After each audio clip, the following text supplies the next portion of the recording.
officially welcome all of you. Kiyomi, Stella, Benji, Vihan, welcome to POVz. This is going to be such a special day. You're on our second ever episode of the revamp of the show, all with the intention of trying to bring us together to have real conversations, something that I feel like we don't have enough nowadays.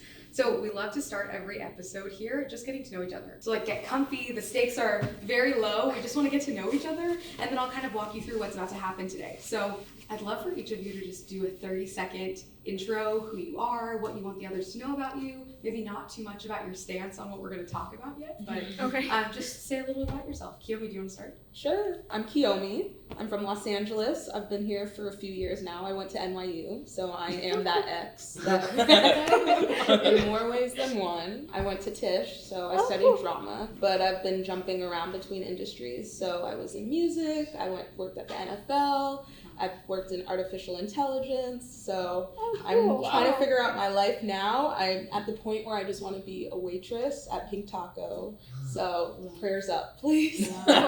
So I'm a Leo. I'm Stella, she, her. I don't know a whole lot about that stuff, although I'm a Libra, but I don't know what I am rising or falling or anything else. I go to the new school. I don't really have a declared major yet, but I am studying some drama things, and I do acting.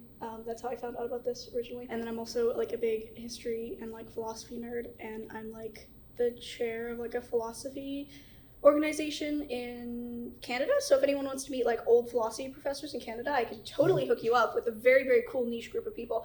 So those are a lot of times the people I hang out with. So I'm trying to hang out with more people my age as well, because I tend to gravitate towards all my friends who are 80, and I'm you know what, that's nice, but I also have been trying to meet more people in college and meet more people in New York, just because I don't need one more 80-year-old professor friend in Canada. Well, so that's a little bit about me. We're so happy you're here.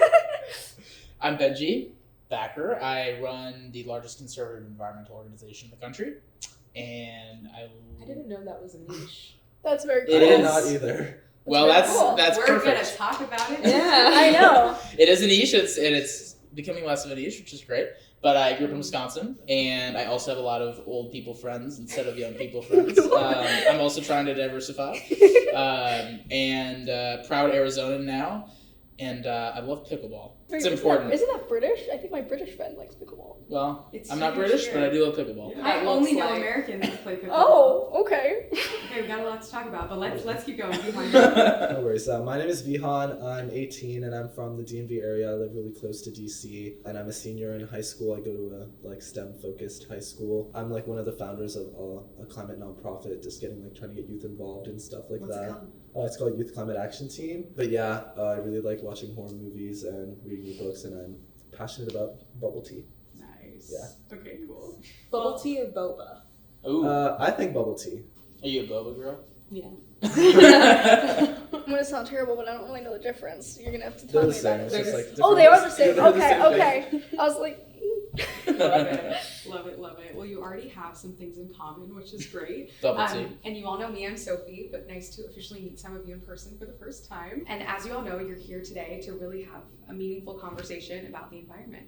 There's a lot to talk about, but like I said, before we start, we like to get to know you on a human level. A lot of what we do here at TC has a reason and a why, because we really believe that if we do things a certain way, we can find a way to come back together. So the first piece of a good conversation is really understanding where you're starting from, which hopefully is a foundation with the people you're sitting with. So I wanted to kick us off with a little bit of a fun game where we're gonna get to know each other a little bit better. It's a game that we're coining Inside the Echo Chamber, because we wanna kind of know where all of you are starting from. You shared a little bit about who you are, where you're from, but let's put that to the test a little bit. What I'm gonna do is I'm gonna read a statement out loud.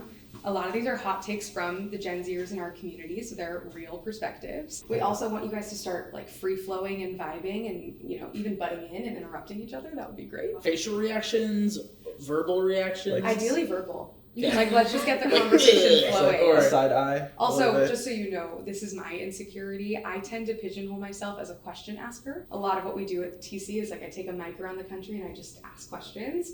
But the goal for this is to be dialogue. So cut me off, cut each other off. Feel free to just start talking freely and naturally. Okay, you ready? So hot take number 1 is from Alexandra Cohen. She actually goes to NYU. She's in our community. And Alex thinks Peacock is such an underrated streaming service. Agree or disagree? I don't have Peacock, so. I don't either. I get my media in questionable ways.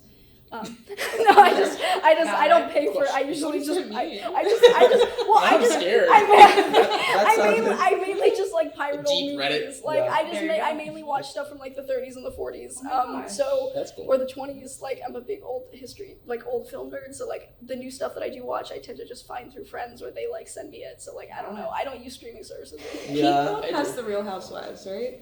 I I think so. I have no Then clue. yeah. Okay. I think Peacock is underrated. Would it be worth how much they want you to pay for it? I don't know. Probably not. I just think there's too much competition with the streaming marketplace. Everyone's Like, confused about which is what and where all the content is on. I'm not confused. It's just You're not like confused? It's just I'm a lot. confused. it's just a lot.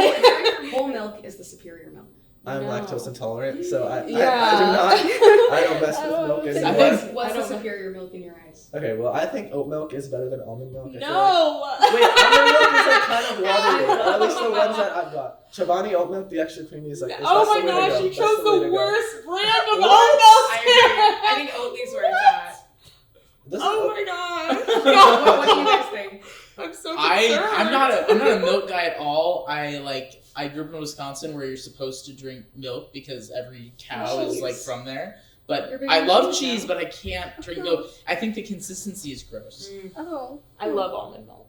I just I guess we have a little bit of drink beef like going on. 1% milk when I Milk do. beef.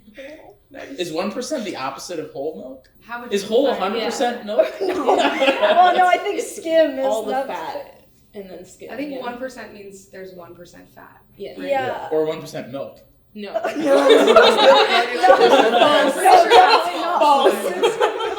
I'm asking you the tough questions. I They're love fair. it. That's what we're here to do today. Oh So, my god. last question for each of you. Is it true? I'd love to ask y'all one more question. This one's a little bit more serious, but would you say you grew up in an echo chamber?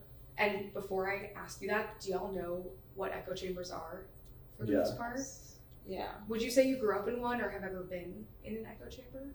I would say I totally am growing up still because I'm like only 18. I'm definitely growing up in an echo chamber. I live in like a more like privileged area and also like in a suburban area. Also like going to a school which is like primarily like left leaning. That definitely like everyone has like. Where do you go the to school? I go to TJ. It's like a STEM school in Alexandria, Virginia, and definitely like everyone has like the same perspectives. So definitely like going into college and like post high school, I want to like branch out, kind of like meet new people because everyone's like really similar where I'm from.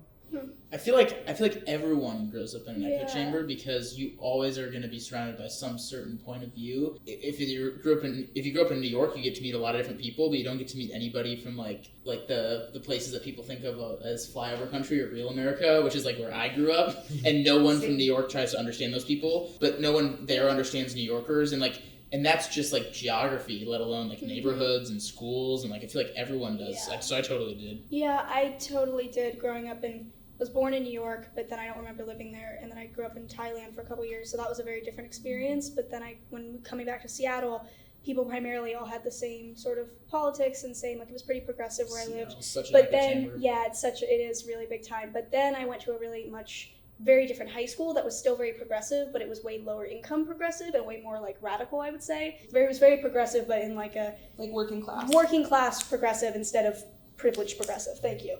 That was sort of, so I had that experience last time, and now I'm kind of back to the privileged progressive part of it because I go to like an expensive school now and stuff. So Do you guys only I know we're supposed to. I am that person who asks questions. Do it. Do you guys only connect your echo chambers with your schools? Because you were basing it on new school or like the high school. I feel like it's also with like family, like who you're around, like even outside Yeah. of school, just like the people you surround yourself I think it's with. neighborhoods too, and like just also that like I've traveled around the country a lot for my work, trying to see like where rural areas can be a part of the climate dialogue. And rural areas, we have zero. Like I grew up in a suburban area, and then I went to Seattle. Like no one understands those areas, just like those areas don't understand the urban areas. So I also see it as like urban, suburban, rural, as well as like income based on like which neighborhood in Seattle like that matters.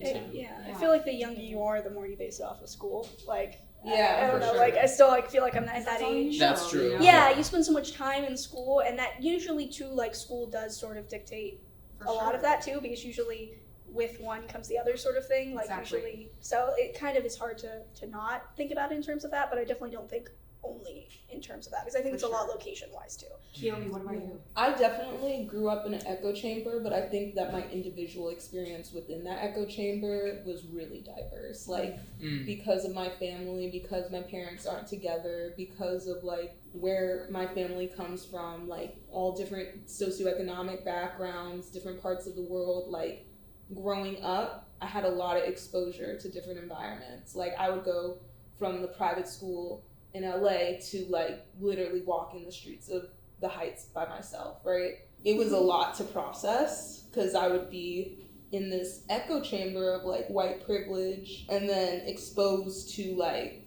so much more. I know I grew up in an echo chamber, but I feel like my experience was a little more unique. Love it. Yeah. Thank you. Thank you all for sharing that. I think that's a good starting place. And the last thing I just want to talk y'all through is what's about to happen today before we get going. So as you all know, we're going to be talking about the environment, and each of you are here because you have such different diverse experiences and backgrounds and perspectives that will hopefully enrich this conversation and help other people who are watching this also interact with people who have different lived experiences and points of view. The only things you need to know heading into this conversation are to be yourself, to talk to each other, feel free to push back, argue, speak from your own perspective, but really hear other people out as well. And we're gonna start the conversation by hearing a little bit more about your individual perspectives. So that's kind of where we'll start the conversation. Then we'll take a little break, then headed into the next part of the conversation, we're gonna introduce viewpoints from other Gen Zers, kind of like we did with those hot takes, to kind of take us another step further. And then later on, we're gonna be joined by one of our partners who's gonna join the conversation later. She'll arrive soon. And then we'll kind of wrap it up. Oh, how old is everyone? Oh, yeah, that's a good question. I'm 24. I'm 18. 25. I'm also 18. 28. Zillennial vibes. I did not know that. Wait, did you say we're the same 20 or age. 28? 28. Okay. I thought you said 20 at first, and I'm like, I don't really I'm think that right. counts. I'm like, So Cool. I am just really grateful y'all are here to open up this conversation. And the last thing I want to do is I always like to set an intention for the conversation because I think it puts us all on the same level and like levels expectations. I really hope we come out of today just with the intention of better understanding each other's points of view. I think at the end of the day, that's how we eventually come together. There's no compromising of our values or our beliefs, but rather standing firmly in who you are and what you believe in while also respecting and understanding someone else's point of view. So I'm excited to see where this conversation goes, and I feel like we're ready to get started. Let's do it. Okay, we'll be right back.